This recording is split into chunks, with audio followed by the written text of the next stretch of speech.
Alhamdulillah, la haula wa la quwata illa billah. Asyhadu an la ilaha illallah wahdahu la syarikalah wa asyhadu anna Muhammadan abduhu wa rasuluhu alladzi la nabiyya ba'dah. Allahumma shalli wa sallim wa barik ala Muhammadin wa ala alihi wa sahbihi ajmain. Qala Allah ta'ala fil Qur'anil Karim, a'udzu billahi minasyaitonir rajim. Bismillahirrahmanirrahim. Dzuribat alaihimudz dzillatu aina ma tuqifu illa bihablin minallah wa hablum minan nas. Para ustaz-ustazah serta anak sekalian yang saya cintai, alhamdulillah pada pagi yang berbahagia ini kita masih diberikan oleh Allah nikmat kesehatan, nikmat iman dan nikmat kesempatan, sehingga pada pagi yang berbahagia ini kita masih dapat melaksanakan aktivitas ibadah dan pengabdian kita kepada Allah Subhanahu wa taala lewat thalabul ilmi di SMA yang kita cintai ini. Para ustazah serta anak sekalian, pada pagi yang berbahagia ini para ingin sampaikan tentang keterampilan yang dibutuhkan di abad ke-21. Anak-anak sekalian, kita sekarang sudah memasuki abad 21. Tentu dalam menghadapi abad 21, keterampilan yang dibutuhkan beda dengan abad 15, abad 19, abad 16 dan sebagainya.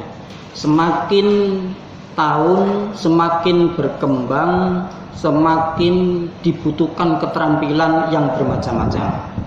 Oleh karena itu pada pagi yang berbahagia ini Pak Arfin sampaikan minimal ada 6 keterampilan yang dibutuhkan di abad ke-21 itu.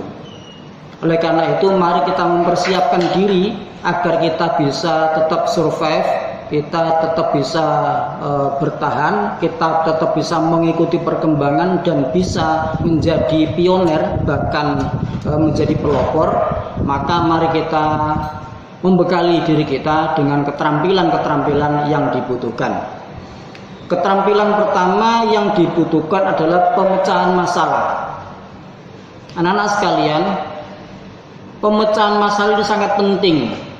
Jadi dalam menghadapi hidup dan kehidupan kita tidak pernah bisa lepas yang namanya problem, masalah, cobaan, ujian. Maka dibutuhkanlah orang yang bisa menyelesaikan masalah. Ketika kita dihadapkan pada masalah, maka jangan banyak mengeluh, jangan banyak sambat, jangan banyak komentar dan mengeluh. Tetapi lakukanlah usaha-usaha bagaimana cara memecahkan masalah dan bisa keluar dari masalah atau problem solving itu, sehingga kita akan menjadi problem solving, menjadi orang yang bisa memecahkan masalah.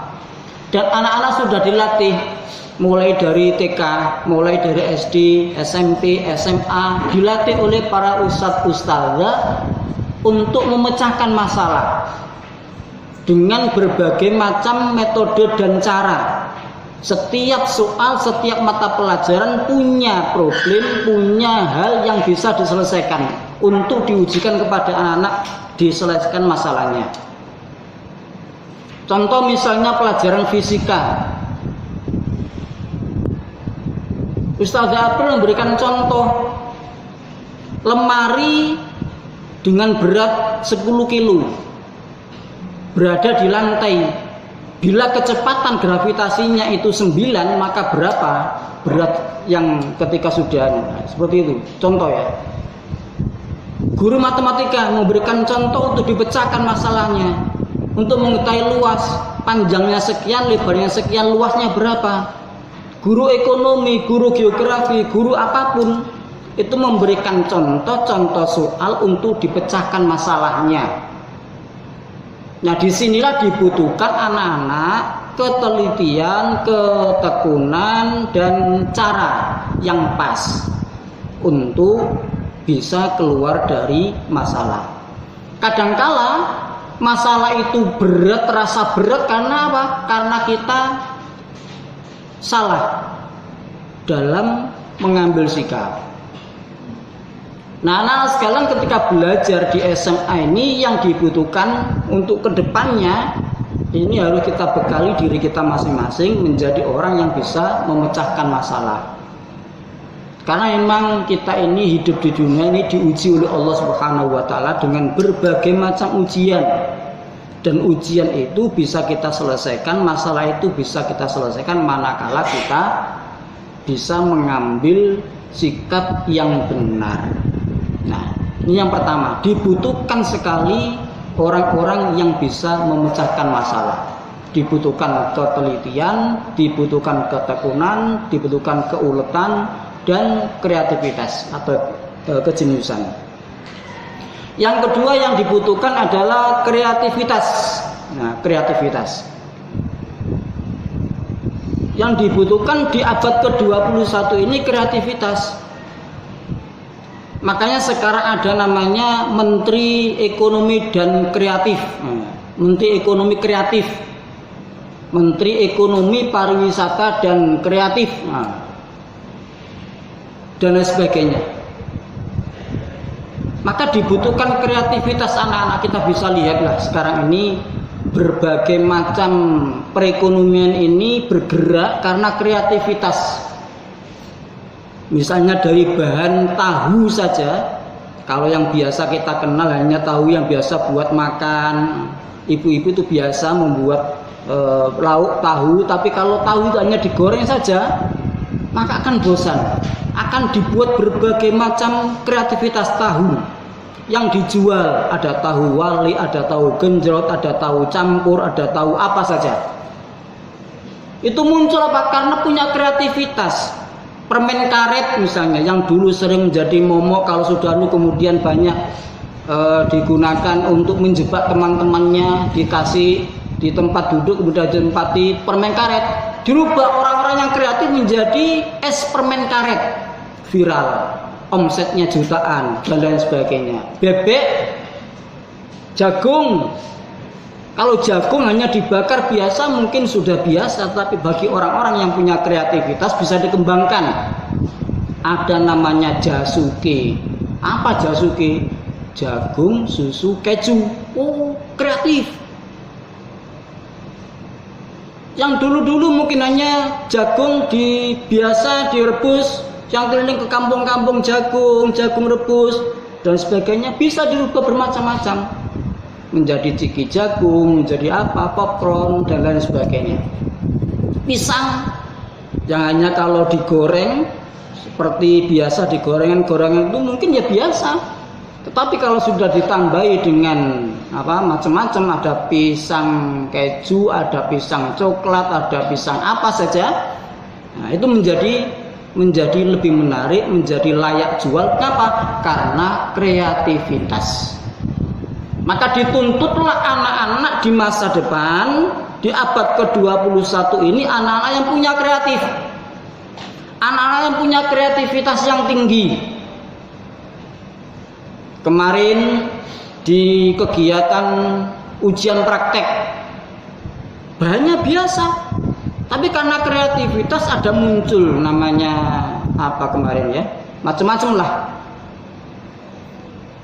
Dan itulah yang dibutuhkan anak-anak, dibutuhkan di abad ke-21 ini. Muncul berbagai macam kreativitas. Dari bahan yang semula tidak layak pakai, disulap, di kreativitas, punya ide, di kreatif, menjadi kreativitas yang baik. Ban bekas dulu itu apa sih ban itu? Ya ban bekas, tetapi bisa dibuat bermacam-macam. Ya, bisa dibuat tempat sampah, bisa dibuat apapun. Kenapa? Karena punya kreativitas. Nah, ini yang dibutuhkan di abad ke-21 ini adalah orang-orang yang punya kreativitas, orang-orang yang kreatif. Dan yang ketiga yang dibutuhkan di abad ke-21 ini adalah orang-orang yang berpikir analitis, orang-orang yang berpikir kritis. Betapa banyak Allah Subhanahu wa taala memberikan perumpamaan. Afala tatadzakkarun, afala tatadabbarun, afala taqilun. Apakah kamu tidak berpikir? Apakah kamu tidak mentadabburi? Apakah kamu tidak memperhatikan? Misalnya dalam ayat Al-Ghasyiyah, Afala yang duruna ilal ibili kaifa khuliqat. Apakah kamu tidak memperhatikan bagaimana unta itu diciptakan?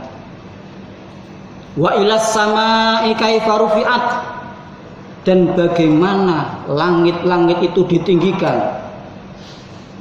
Wa ilal jibali kaifa nusibat, dan bagaimana gunung-gunung itu ditancapkan.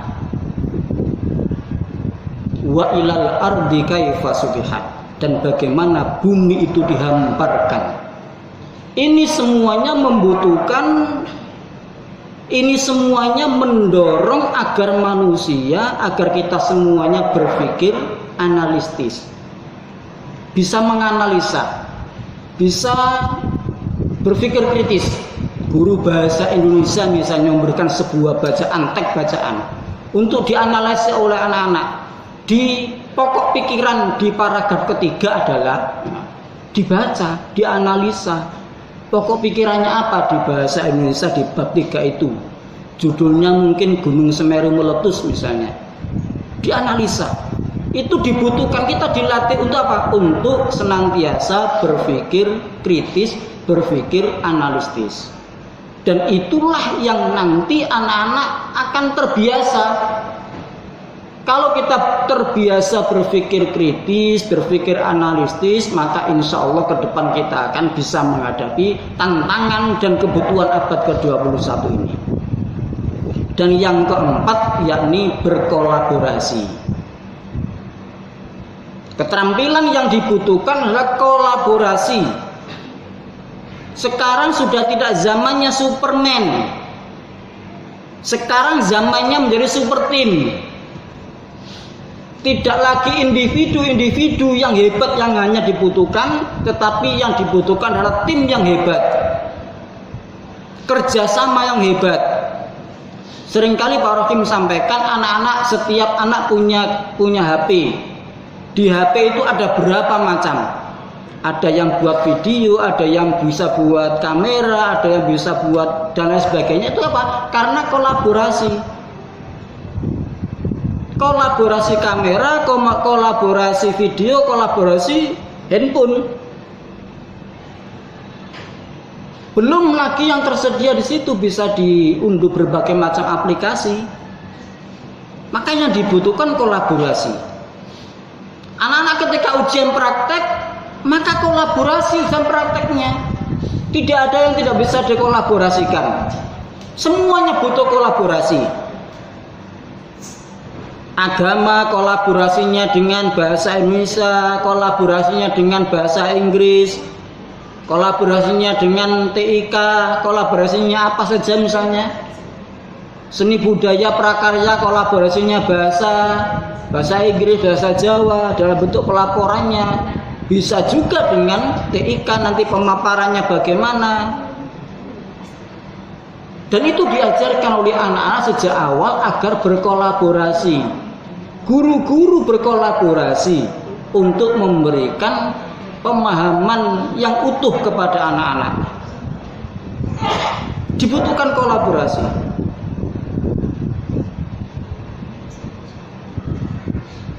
Kita tidak bisa hidup cerai-berai. Wa'tasimu bihablillahi jami'an wa la tafarraqu. Hendaknya kalian senantiasa berpegang teguh kepada tali Allah, wala tafarraqu, dan janganlah kamu bercerai-berai.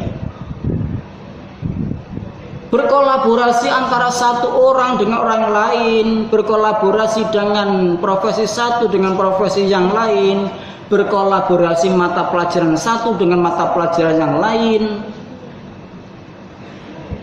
Ketika semua potensi itu disatukan untuk berkolaborasi, ketemu satu titik, maka akan menjadi kekuatan yang dahsyat. Menjadi super tim yang hebat. Tidak lagi dibutuhkan Superman, tetapi menjadi super tim yang hebat. Nah, ini bentuk kolaborasi. Kolaborasi sangat dibutuhkan untuk di abad ke-21 ini. Dan yang kelima yakni komunikasi. Komunikasi. Semuanya komunikasi, bisa dikomunikasikan dengan baik. kolaborasi itu tidak bisa jalan dengan baik manakala antar individu dan kelompok tadi itu tidak bisa berkomunikasi. Terjadi miskomunikasi, satu orang saja salah ngomong atau salah informasi, maka kolaborasi tidak bisa jalan. Komunikasinya apa? Komunikasi berbagai macam bahasa, baik itu bahasa verbal maupun bahasa secara lisan dikomunikasikan. Apalagi di zaman yang sudah era keterbukaan ini, bahasa asing menjadi bahasa yang sangat vital, yang sangat penting. Bahasa Indonesia wajib, bahasa Arab, bahasa Inggris, termasuk bahasa Mandarin. Dunia sekarang sudah dikuasai oleh orang-orang Cina yang menguasai bahasa Mandarin. Tidak ada salahnya anak-anak juga bisa belajar bahasa Mandarin. Komunikasi. Dan yang terakhir yakni etika dan akuntabilitas. Semua dari keterampilan tadi itu akan buyar dan tidak ada artinya kalau anak-anak tidak punya etika. Saya ulangi, semua kompetensi dan keterampilan tadi akan buyar dan tidak menjadi berharga manakala anak-anak tidak punya etika dan akuntabilitas, tidak punya akhlak dan tidak bisa dipercaya. Puncaknya di sini. Oleh karena itulah sekolah Al-Irsyad ini mengedepankan akidahnya benar, luhur akhlaknya, dan berprestasi. Semua tadi keterampilan-keterampilan yang dibutuhkan itu semuanya anak-anak sudah kuasai, tapi kalau satu ini yang terakhir, yakni etika dan akuntabilitas ini anak-anak tidak punya, maka semuanya tidak ada artinya.